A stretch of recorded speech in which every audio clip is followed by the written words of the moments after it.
1月24号，中共中央政治局委员、外交部长王毅在北京同瑙鲁外长安革明举行会谈，并签署联合公报。两国决定自即日起恢复大使级外交关系，瑙鲁成为中国第183个建交国。与此同时，岛内媒体报道称，还有其他国家很可能近期将与台当局断交。瑙鲁只是赖清德当选后倒下的第一块多米诺骨牌。 中瑙复交仪式在北京举行，现场分别奏响两国国歌，两国外长签署《中华人民共和国和瑙鲁共和国关于恢复外交关系的联合公报》后，互换文件，亲切握手，现场响起持续的掌声。联合公报提到，两国政府同意在互相尊重主权和领土完整、互不侵犯、互不干涉内政、平等互利、和平共处的原则基础上发展两国友好关系。 瑙鲁共和国政府承认世界上只有一个中国，中华人民共和国政府是代表全中国的唯一合法政府。台湾是中国领土不可分割的一部分。瑙鲁共和国政府承诺不再同台湾发生任何官方关系，不进行任何官方往来。中华人民共和国政府对瑙鲁共和国政府的上述立场表示赞赏。 双方将尽早互派大使，并为互设使馆等提供一切必要协助。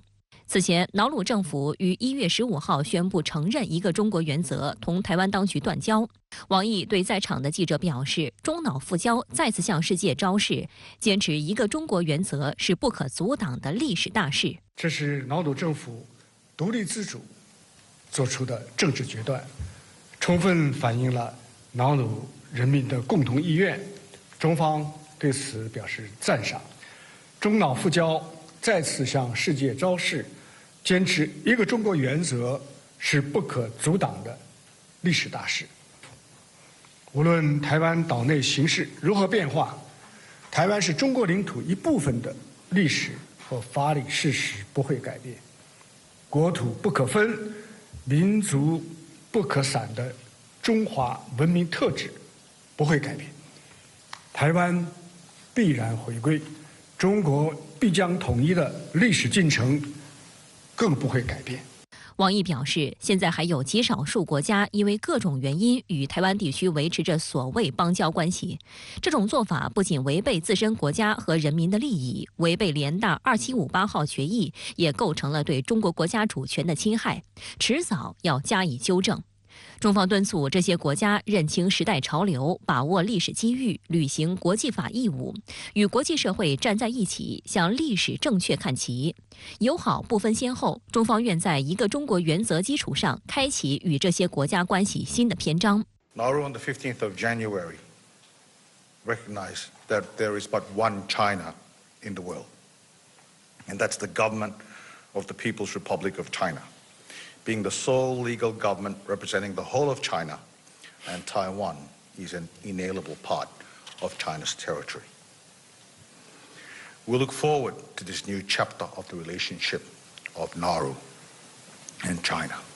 瑙鲁外长安革明说，瑙鲁政府与台湾地区全面断交，寻求同中国复交，得到瑙鲁议会全票通过。这充分证明这一决策是正确的，是得人心的。 符合瑙鲁的根本利益，瑙鲁将坚守一个中国原则，将其放在对外政策的优先位置。安革明表示，中国言必信，行必果，已赢得了瑙鲁人民的心，愿以今天为新起点，同中国增进互信，开展全面合作，建立并发展强有力的伙伴关系。 同日，中国中央广播电视总台驻瑙鲁亚伦记者站也挂牌成立。瑙鲁方面对此高度重视，将仪式的举办地点放在该国总统府内举行。央视记者在当地的采访中注意到，在这个太平洋岛国上，中国元素随处可见。除了中餐馆，超市里的中国商品也受到欢迎。我在这里开这个杂货店有30多年了，然后，这里也有好多产品来自中国的，好像那个。 红豆啊，阳春面啊，还有我们来的广东那个包子啊，还有那个玩具啊，那个电视机啊，那摩托车都是来自中国的。在这里也卖得挺好。I think there's only one China in the world, so to me, I think it's fair to say that's one China. So I love China, I love Nauru, and I love my island. 随着我们综合影响力的扩大，特别是我们经济实力的扩大，未来我们与这些太平洋国家的经济合作的空间是非常广阔的。我们举一个最简单的例子。这些所在的国家的地方的风景非常的漂亮，考虑到中国当前的这个巨大的消费能力，至少双方在未来进行旅游合作是非常值得期待的。针对有台媒称瑙鲁突袭式断交是因为金元外交的说法，外交部发言人毛宁在17号的例行记者会上就强调过，这种言论完全是以小人之心夺人。对于那些惯于开展金元外交的人来说，要知道，世界上有些东西是金钱买不到的。一个中国原则是一条不可交易的基本准则，也是国际社会的普遍共识。中国是世界第2大经济体，同中国恢复和发展外交关系，开展各领域务实合作，前景十分广阔，必将为瑙鲁带来前所未有的发展机遇。南太岛屿国家地理位置特殊，有着特殊的需求，但长期被忽视。例如，南太岛国对气候和环境十分敏感，在反对日本排放核污染水问题上与中国立场高度一致。此外，瑙鲁和图瓦卢都是全球遭受海平面上升威胁最严重的国家之一，未来数十年面临可能被淹没的重大风险。中国在全球气变领域的领导力以及强大的基建能力，对抵御海平面上升风险来说十分重要。以瑙鲁为例，该国淡水十分缺乏，饮用水几乎全靠降雨，但近年来极端天气频发，导致降雨异常，造成1.1万人的用水难度大增。当地一家中餐馆老板刘小娃表示，商业用水十分昂贵，每立方米高达约210元人民币，几乎是国内的100倍。居民用水价格也高达每立方米约45元，当地居民的用水支出约占收入的1/10。他希望当地政府能吸引中国企业过去建设海水淡化工厂。瑙鲁政府新闻办公室主任乔安娜·奥尔森表示，希望引入中方绿色循环经济的创新技术，推动小而美的合作项目落地，让瑙鲁告别靠天吃水的困境。岛内舆论分析认为，瑙鲁突击式断交可能只是赖清德当选后倒下的第一块多米诺骨牌，瑙鲁的邻国图瓦卢可能是下一个。除了图瓦卢，在台派驻人员近日主动向澳大利亚媒体放风称可能倒戈。该国财长佩纽24号也对路透社强调，将在26号大选后审视与台湾的关系。而就在上周，台外事部门负责人吴钊燮在接受澳媒专访时还言之凿凿称，与图瓦卢等太平洋3友邦的邦谊稳固。瑙鲁只是第一张骨牌啦，那当然是会连续，这个就要看两岸情势的发展。瑙鲁断交以后，吴钊燮把所有责任都怪到对方去，希望他能够很迅速来处理啊，不要说没事，到时候又有事。邦交国一断再断的话，对我们的士气打击也会很大。民进党上台之后，否认9·2共识，两岸走向兵凶战危，导致我们的邦交国频频减少。我们不仅看到了民进党执政的无能，而且呢，也是美国保护不力。外界注意到，吴钊燮与相关官员第一时间接受澳大利亚媒体访问的原因是，瑙鲁和图瓦卢等南太平洋岛国长期被认为是澳大利亚的势力范围，因此澳方表态十分重要。但随着澳方近年来对这些国家经济影响力的减弱，话语权也大大降低。彭博社23号报道，澳大利亚外交部长黄英贤表示，如果图瓦卢决定同台湾地区断交并承认中华人民共和国，澳大利亚不会干涉，对图瓦卢的主权决定表示尊重。中国驻澳大利亚大使肖谦17号在接受媒体采访时也表示，瑙鲁决定与中国建交是独立自主的选择，不会影响澳大利亚与瑙鲁的关系。中国在南太地区日益增强的影响力，不应该让澳大利亚感到惊恐。蔡英文8年丢10个所谓友邦，目前仅剩12个，其中8个在拉丁美洲。不过，其中的危地马拉也被曝或将与民进党当局分手。近期，危地马拉12年来第一位左翼总统阿雷瓦洛正式宣誓就职。深圳卫视注意到，去年在竞选期间，阿雷瓦洛就公开发表当选后就会承认一个中国原则，同中国建交的言论，被外界视为危地马拉可能与台断交的明示。危地马拉记协主席拜伦巴雷拉此前在接受中央广播电视总台专访时也表示，危地马拉社会各界对同中国建交抱有很大兴趣。观察指出，这意味着与台当局断交只是迟早的事。那么我觉得其中的关键就在于未来的赖清德当局会不会继续走与中国大陆脱钩的所谓的亲美抗中的路线。如果他仍然拒绝承认9·2共识，拒绝重建两岸的政治互信，执意的在错误的道路上越走越远的话，那么我们可想而知，台湾对外活动空间会受到一个非常大的限缩，而他的所谓的邦交国只会越来越少。美国国会一个跨党派代表团于1月24号抵达台湾，重申美国对台湾的所谓支持。这是台湾地区选举后首批窜台的美国国会议员，而且都是美国反华鹰派，也是台在美机构和游说集团长期公关的重点对象，有着一长串黑历史。不少人还和民进党萧美琴私交甚笃。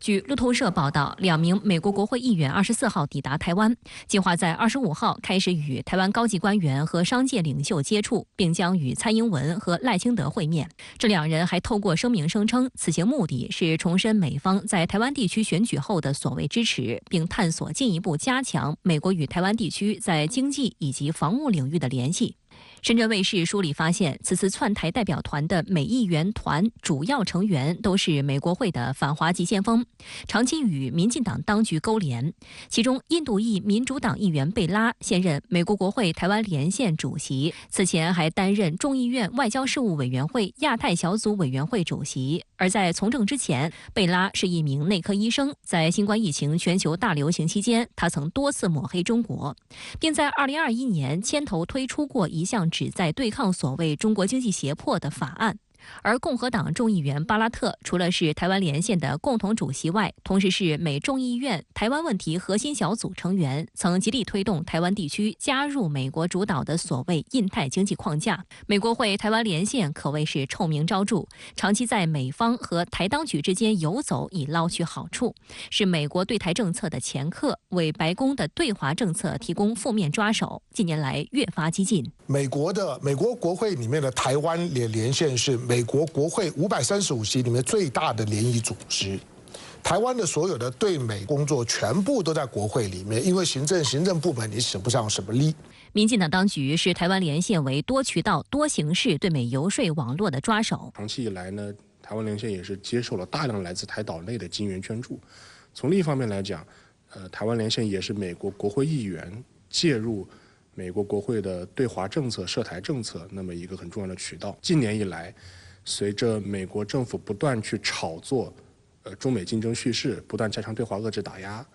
台湾连线在美国国会当中的影响力也是日渐增大，并且也已经成为了美台勾连不断加强的一个非常重要的体现。美方长期介入台湾地区选举是司马昭之心，路人皆知。就在本次台湾地区选举翌日，也就是1月14号，由美国前高官组成的跨党派代表团就窜访台湾，并与蔡英文、赖清德和萧美琴等人见面。代表团成员包括美国前国家安全顾问海德利、前副国务卿史坦伯格，由美国在台协会主席罗森伯格陪同。观察认为，美国代表团在敏感时间点窜台，带有多重任务。一方面是要强化对民进党当局的控制，另一方面也是要给新当选的赖清德和萧美琴双独配来画红线，反映出美方依赖论在选后反而日渐强烈，担心台独势力的大暴走会破坏美国的战略利益。最明显的区别就是14至15日窜台的代表团最主要的身份是美国前高官，那么此次窜台的代表团最主要的身份是美国国会议员。那么这其实也显示出，那么近年来在美国国内的一个比较危险的倾向，就是美国的政府和国会在涉及台湾问题上面开始越来越多的在打配合，那么政府越来越多的在放纵和默许国会议员的这样一个反华妄动。实际上，美方对赖清德十分不放心，因为拜登总统在台湾地区选举后的第一次表态十分简短，就是强调美国不支持台独。还有分析认为，这次美议员窜台是为了对冲瑙鲁断交的影响力。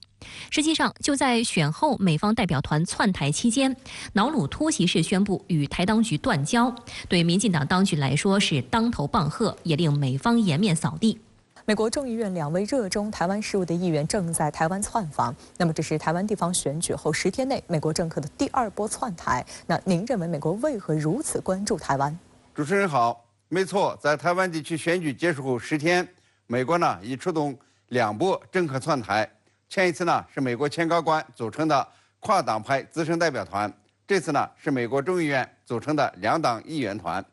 在赖清德就职前呢，估计还有美国政客要窜台。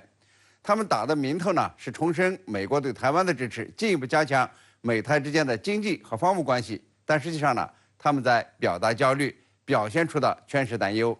一是担忧赖清德不听招呼，会胡乱出牌，触碰中国设定的3条台独红线，进而引发与中国大陆的军事冲突；二是担忧中国对台独民进党的逐渐施压，可能导致台湾经济增长下滑。美国呢可以通过出售军火增加台湾的防卫能力，但无力支撑台湾经济。中国大陆已经放话说有可能取消对台关税优惠。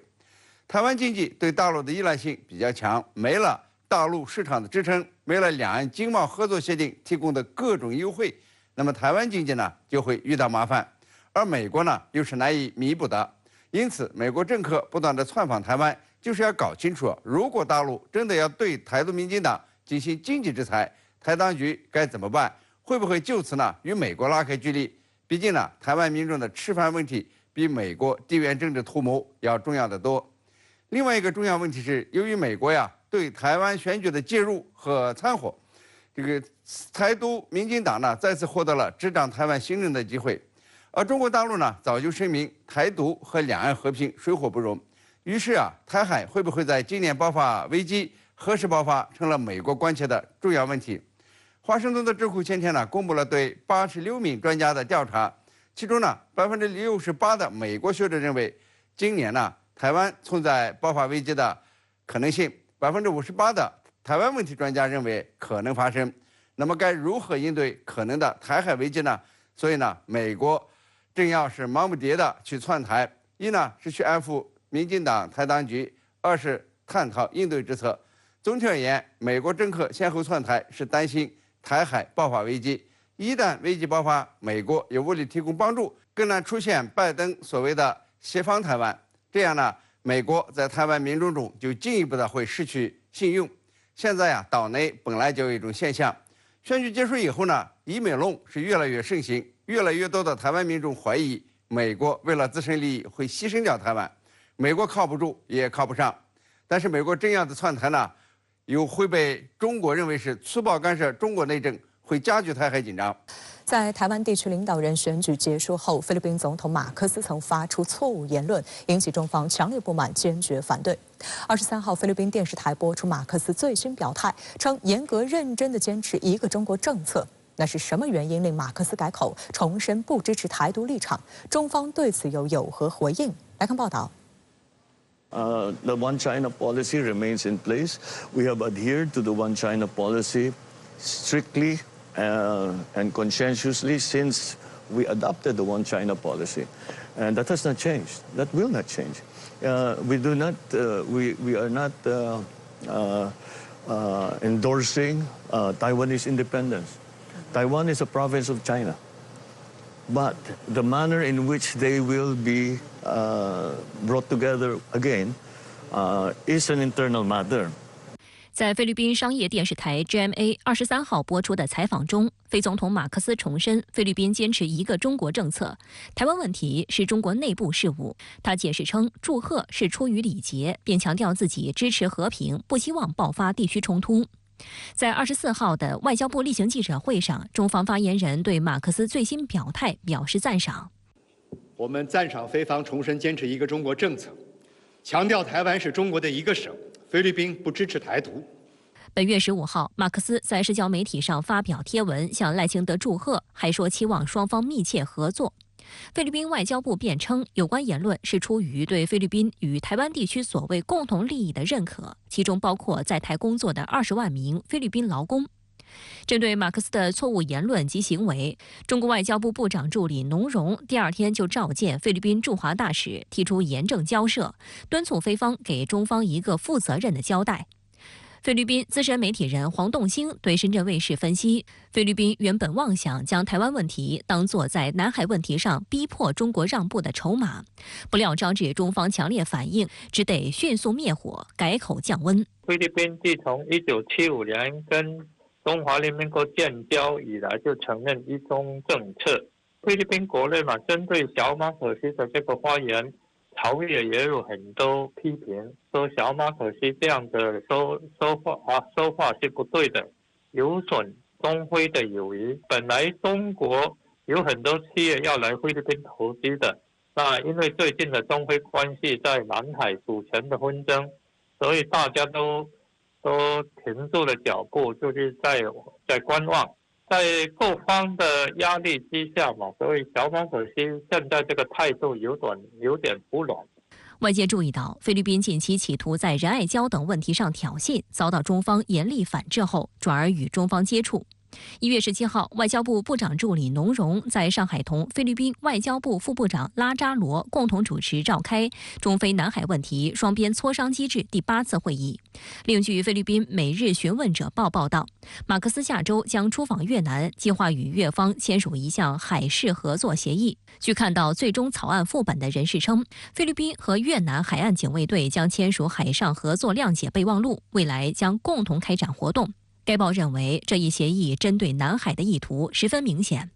外界注意到，菲律宾这一预谋很早就有所显露。去年8月，在与当时即将离任的越南驻菲大使黄辉中的告别会见中，马克思就表示，希望与越南以签署协议的方式应对所谓共同的挑战。他还说，希望与东盟内的其他国家签订此类协议。现在菲律宾呢，实际上有一种这样的意图，就试图要和其他南海的一些周边国家，那么在达成某种程度上的这种协调，甚至于达成一种协议，那么形成一种排除中国在外的这么一个南海的这么一种体制。当然，这是在美国在背后的设计和鼓动之下来推动的。我们对此呢，确实要保持高度的警惕。菲律宾总统马克思说，祝贺赖清德当选是出于礼貌。菲律宾仍坚持一个中国政策，台湾是中国的一个省。那您怎么看这种脑筋急转弯呢？看来菲律宾方面呢是真的读了书，复习了一下这个中菲建交的有关文件，所以到现在呢又回到了正道。至于菲律宾总统所谓的祝贺，这是一种礼仪。那不过是搪塞之词，他们呢的确是做错了。菲律宾重归正道，也说明中国作为大国的外交周旋能力。中国一方面呢批评菲律宾对台湾问题有点无知，需要读读书；那么另外一方面呢，也和菲律宾在南京举行中菲南海问题双边磋商，就妥善管控涉海矛盾和分歧达成了多项共识，努力促进这个南海和平稳定。把各种利害摆在桌面上，菲律宾呢等于是接受了中国的意见，所以呢也就有菲律宾总统的态度急转变。菲律宾总统改口的另外一个原因呢，恐怕是他呢也向美国求助过，但是碰壁了。美国在乌克兰危机和中东危机中不得脱身，是断不敢军事介入这个南海问题的。因此呢，美国的谨慎也可能使菲律宾呢政府改变了立场。马克思所说的不希望发生地区冲突，也许传达的是美国的意见。没有美国的支持，菲律宾呢是不敢在南海造次的。好，由日中经济协会、日本经团联、日本商工会议所等组成的日本经济代表团于23号至26号访问中国。代表团成员表示，中国经济潜力很大，希望今后能进一步加强两国经济交流与合作。新任日本驻华大使金山宪治日前表示，希望访华团同中方加强沟通，推动两国关系进一步深化两国经贸关系。他还重申，日本不寻求同中国脱钩。上一次日本经济团体访华还是在2019年6月，这次日方代表团共约210人，包括日中经济协会和经团联、日本商工会议所等成员及各大企业代表等。23号晚上，代表团与中国贸促会就加强两国经贸合作、举办第2届中国国際供應鏈促進博覽會等事宜進行深入交流。で言いますのはですね、やはりその中国経済に対する潜在性は高いと。でまさに日本企業もですね、かなり期待を持っているところが多いと思います。希望两国的产业界或者政治界都好好配合这个发展两国之间的中日的这个经济合作。我们这次的访问团的目的就是实现这个目标。在4天的行程里，日方代表团将与中方官员及多部门进行会谈，预计双方将就福岛水产品、减碳、强化产业能力、促进供应链稳定等展开磋商。深圳卫视注意到，日方对这次经济团体访华十分重视，代表团很早就与中方接待单位中国贸促会磋商。去年9月就敲定了行程。去年11月，在日本还举行了两国企业高层汇聚一堂的日中 CEO 峰会。经济界相关人士当时表示，目前正是访华的好时机。这个代表团访华对中日两国的经贸关系还是应该说非常有意义。为什么这么讲呢？一方面是由于这4年来啊，国内外的环境都出现了很大的变化。国际方面呢，大家知道国际有各种各样的危机，然后中日之间的关系也出现了一些变化，而且两国之间的问题现在越来越多，因此呢，在这个时点上，双方能够加强沟通的话，应该说对两国关系的发展。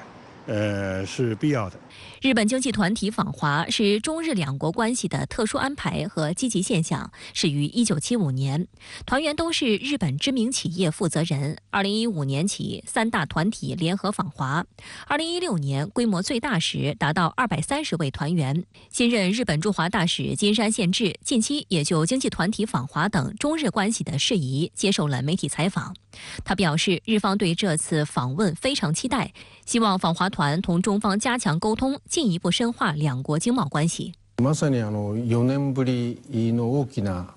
訪中団ですし、我々としては大変強い期待を持ってます。日本と中国との関係というのはまず経済があって成り立っていると思います。日本経済は中国経済抜きに語れませんし、また逆も真だと思います。金山宪治于去年12月19号抵京履新，这是日本7年来首次任命非中国学派出身的驻华大使。日本外务省设有汉语研修班，其学员被称为中国学派，又称知华派。日本多位驻华大使均出自此派，但近年来受美国印太战略影响，日本外务省中国学派的处境日益尴尬，甚至有舆论给他们贴上所谓媚华派的标签，令他们的工作难以推进。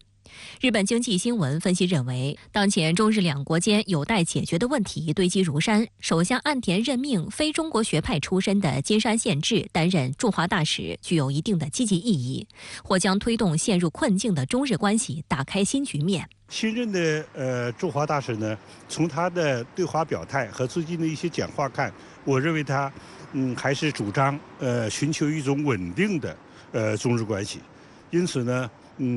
我认为在他任内，也许呢会对两国关系的发展有一些建设性的做法。经贸往来一直是中日关系的压舱石，长期以来，中日之间产业链优势互补、互利互惠。但近年来，在美国胁迫盟友推动对华脱钩断链的情况下，日方也在调整政策。去年7月，日本就跟随美国步调，对23类尖端半导体制造设备实施出口管制。虽未点名中国，但外界认为针对中国的意图明显。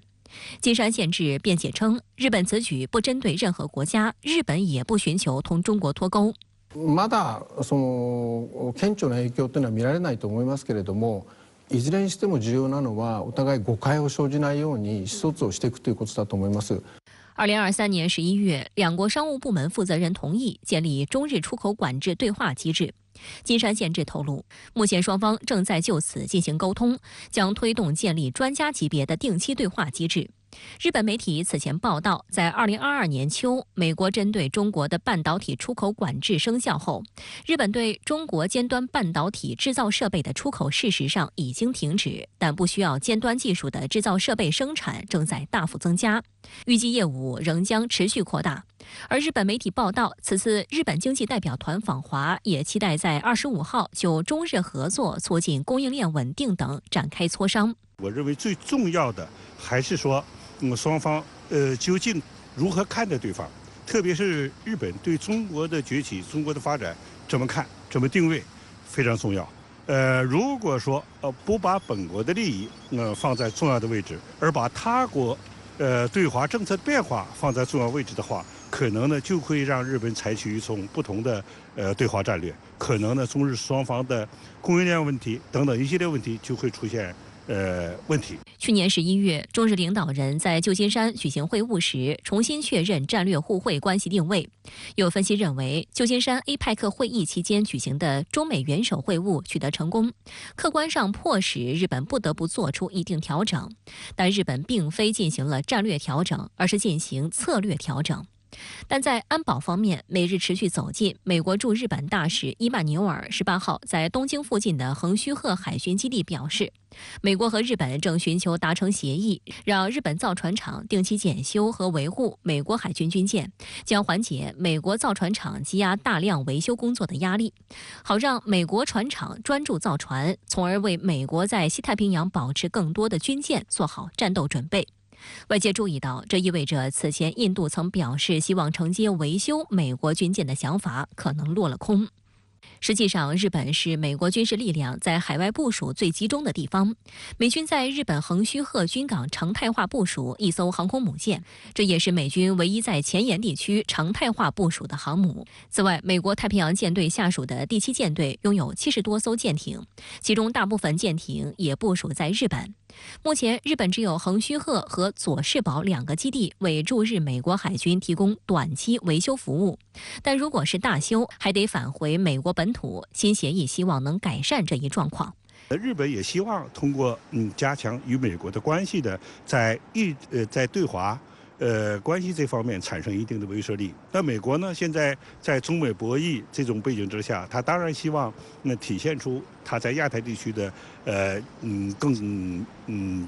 重要的存在。此外，日本与北约也加强情报合作。据日本经济新闻19号报道，日本正在与北约就设立一条用于共享敏感情报的专线进行磋商。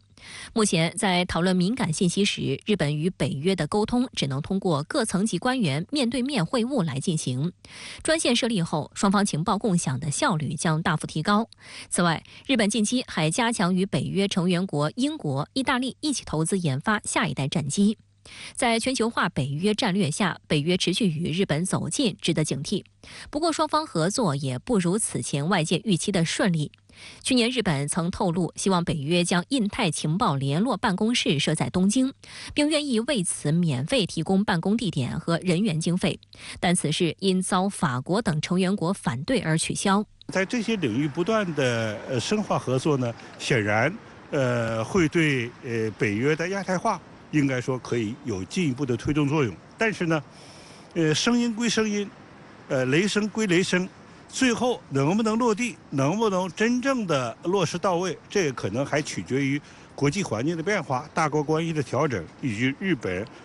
对外政策的变化等等诸多因素。所以这个问题究竟能够进展到什么程度，还需要观察。美国前总统特朗普23号在新罕布什尔州举行的共和党第2场初选中获胜，而他在党内的唯一竞争对手美前常驻联合国代表黑利，尽管为这场初选投入了大量竞选资源，甚至也被一度视为可在该州与特朗普抗衡，但最终依然落败。美媒分析称，特朗普此番获胜，朝着重返白宫又迈出了重要一步。Thank you, everybody. Thank you. Whoa. Well, I want to thank everybody. This is a fantastic state. This is a great, great state. You know, we won New Hampshire 3 times now. Three. 美国2024年大选共和党第2场初选于当地时间23号转战美国东北部的新罕布什尔州。在此之前，由于支持率远远落后，参选人之一佛罗里达州州长德桑蒂斯21号宣布退出总统竞选，并转而支持特朗普。至此，共和党第2场初选形成了特朗普与黑利双人对决的局面。根据美国有线电视新闻网公布的数据，特朗普在这场初选中最终得票率为54.6%，黑利则为43.2%。在此前的埃奥瓦州举行的首场初选中，特朗普以超过50%得票的明显优势胜出，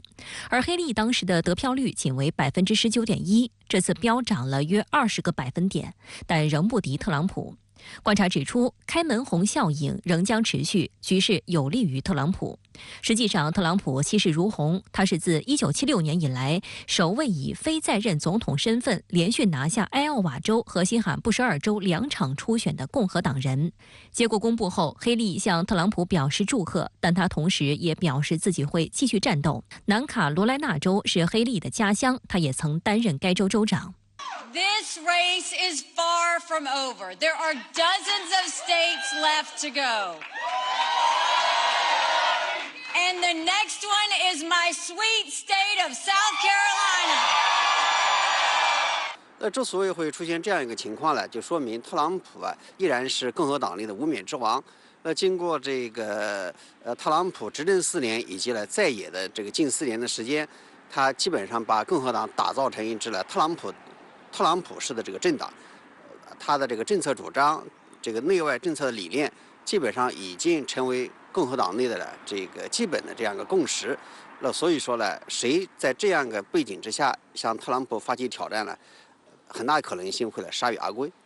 黑利本人也的确在新罕布什尔州投入了大量竞选资源，然而初选结果依然没能如他所愿。值得注意的是，他和特朗普都攻击拜登总统软弱。此外，黑利还主打年龄话题，将自己塑造为新一代的领导者的角色。Yes, they are equally bad. That's why I'm running. It's because I don't think we need to have Biden or Trump. I don't think we need to have two 80-year-olds sitting in the White House. 对于黑利的攻击，特朗普也在演讲时做出回击。And they always say, like Haley,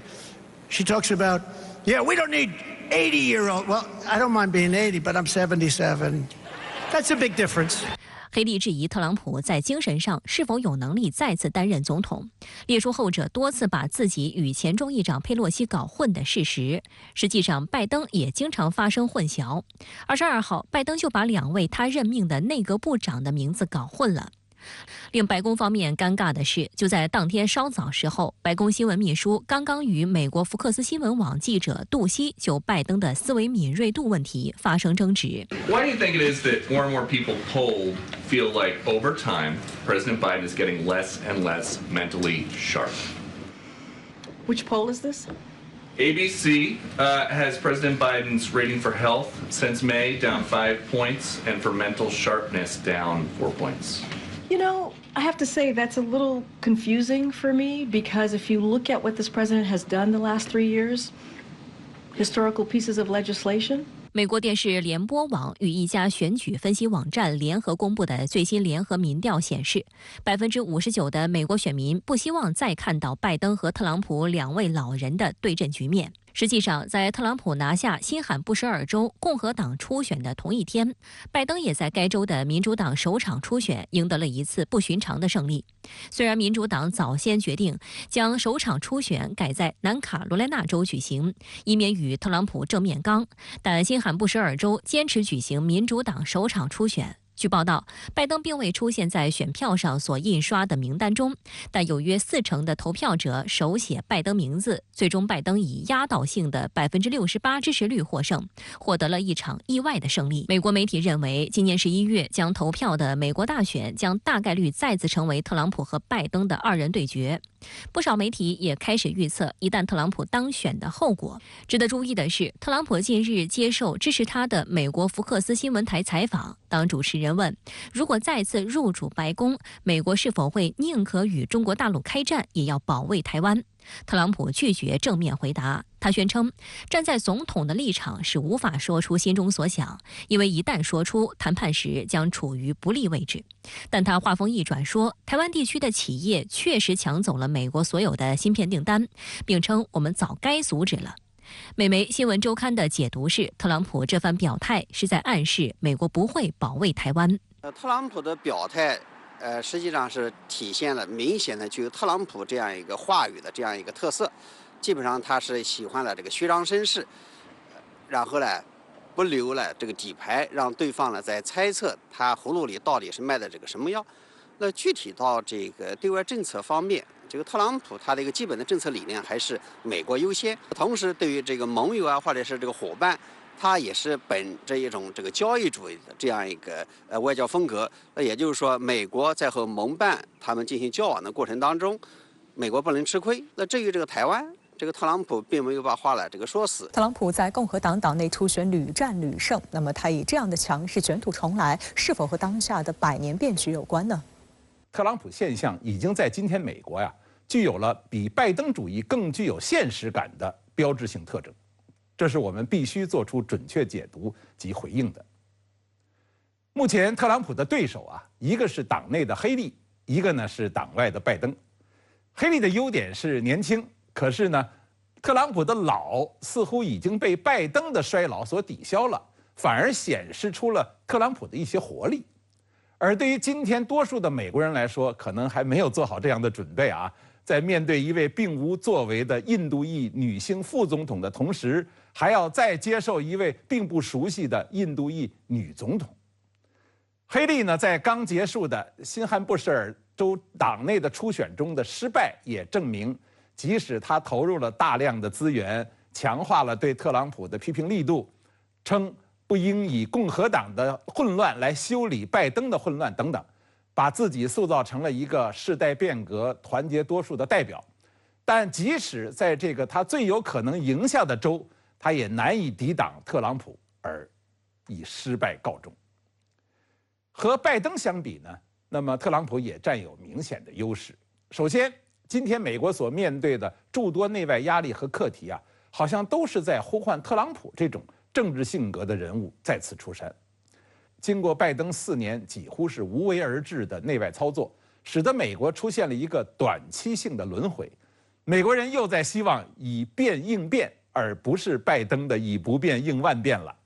在这个时候啊，特朗普虽然自私精明而不高明，但是大胆作为的商人本色，就比起拜登既不精明也不高明，而且墨守成规的那种清谈家的形象，似乎更让美国人受用。而最近这一段的民调当中，特朗普几乎一直在各项民调中都领先拜登。据美国1月17至18号的民调结果显示，48%的选民支持特朗普，而拜登的支持率仅为41%，特朗普领先拜登7个百分点。而今天的特朗普现象使人们不能不面对美国以及发达国家群体的重大变局。英国的脱欧和1年3项，欧俄关系的大动荡和日本最近派阀的解散等等，这些变局啊，还会由于特朗普的强势复归出现许多新的变数，而这些也将是100年大变局中的标志性特征。我们需要从这样一个时代的高度来把握特朗普现象，并且对它会形成的各种后续效应有所准备。特朗普如果真的重返白宫，他将会怎样处理和中国的关系呢？我大胆的预测啊，如果特朗普真的重返白宫，他将会把对华政策，也就是中美关系啊，作为整个对外政策的首要课题。但是特朗普如果重返白宫的话，除了会继续上述美国执政者对中国的对抗性思维之外呢，可能还要面对2方面的压力。一个呢，就是目前拜登政府和中国之间正在走向止跌企稳，美国政商各界很多人都在缓和中美关系的道路上或快或慢地行走着。特朗普不能不考虑这个现实走势，也不愿意放弃这里带来的好处。第二个呢，就是特朗普是经历过中美关系跌宕起伏各种经验教训的。4年前他的下台和遭遇疫情进退失据的莽撞和草率，未能很好地处理中美纠纷关系很大。他这么一个务实的性格呀，应该有起码的吃一堑长一智，识时务者为俊杰的起码智慧。他应该会比4年前更小心行事。特朗普上周日啊接受福克斯新闻采访的时候，就拒绝承诺协防台湾，可见呢，特朗普已经在未雨绸缪地考虑调整对华政策了。特朗普如果复出的话，他可能不一定马上针对中美关系做大动作，他可能会采取先清理外围的做法，比如说，他可能先从美俄关系的改善做起，因为特朗普已经放话了啊，他说要在24小时就能结束俄乌战争，他有可能会采取部分牺牲乌克兰的利益，也不会太顾及欧洲盟友的诉求。第二呢，他也可能在现在处于紧张状态的朝鲜半岛问题上做一些缓和姿态。同时呢，他可能既不会放弃现在拜登已经营造起来的美日韩准军事同盟关系，包括印太同盟等问题的处理。这可能啊和特朗普一以贯之的轻视盟友的单边构想是有关的。目前特朗普在竞选中，他想的最多的可能是2件事啊。一个呢，就是怎么样能够战胜拜登而当选；第二呢，就是怎么能够和中国正常相处，不要重蹈当年败选的覆辙。和中国之间讲价钱的事儿，我估计他绝对不会比拜登手软，但是在意识形态等方面，他可能会比拜登有弹性。好，谢谢更新先生在线和我们分享您的观点，谢谢。1月24号至25号，由香港特别行政区政府及香港贸易发展局合办的第17届香港亚洲金融论坛在香港举行。论坛邀请全球超100名财经专家及政商领袖担任演讲嘉宾，安排超过40场活动，包括主题演讲、政策对话等，还设有多个专题及行业领域工作坊，吸引与会嘉宾深入交流探讨。来看深圳卫视驻港记者从现场发回的报道。Under the one country, two systems principle, Hong Kong can create opportunities for companies and economies in Asia and around the world. We can and we will contribute to realizing a bright and shared future for the global community. 香港特区行政长官李家超在致辞时表示，国际合作在当今局势下更具必要性。国际市场碎片化只会令成本上升，减少市场流动性，最终令金融系统萎缩及不稳定。在国家的支持下，香港将继续成为国家的领先金融中心及国际的金融中心。国家统计局上周公布的数据显示，2023年国内生产总值比上年增长5.2%，经济增长超6万亿元。国家金融监督管理总局局长李云泽在论坛上表示，从纵向看，5.2%的增速比上年加快2.2个百分点，也高于疫情3年4.5%的平均增速。从横向看，这一增速在全球主要的经济体中仍然保持领先。从质量看，高端化、智能化、绿色化转型持续催生新动能。展望今年，经济发展固然面临一些困难和挑战，但更应看到内地经济发展底子厚，经济增长活力足，尤其宏观政策空间大。总体来看，依然是有利条件强于不利因素，内地经济长期向好，结构持续优化和改善，高质量发展的态势不会改变。李云泽提到，香港是全球知名的国际金融中心，在经济自由度、金融市场深度、国际化、法律环境和人才储备等各方面都有显著优势。下一步，国家金融监督管理总局将继续加强与香港方面的双边监管合作，全力支持香港发挥在“一国两制”下的独特优势，不断巩固提升香港国际金融中心地位。本届亚洲金融论坛是香港告别疫情全面复常后首次再度以全实体形式举行。今年的亚洲金融论坛特设中国机遇专题讨论环节，为业界介绍内地市场的巨大潜力，同时剖析香港在其中担当的角色及优势。近期香港股市表现受到关注，香港将如何巩固国际金融中心地位、增强竞争力，也成为论坛关注的焦点。22号，印度股市总市值首次超过香港股市，成为全球第4大股票市场。香港财经事务及库务局局长许正宇表示，香港资本市场运行良好，正落实流动性小组的建议，提升股市活力。那么一方面就是一些宏观的因素包括地缘政治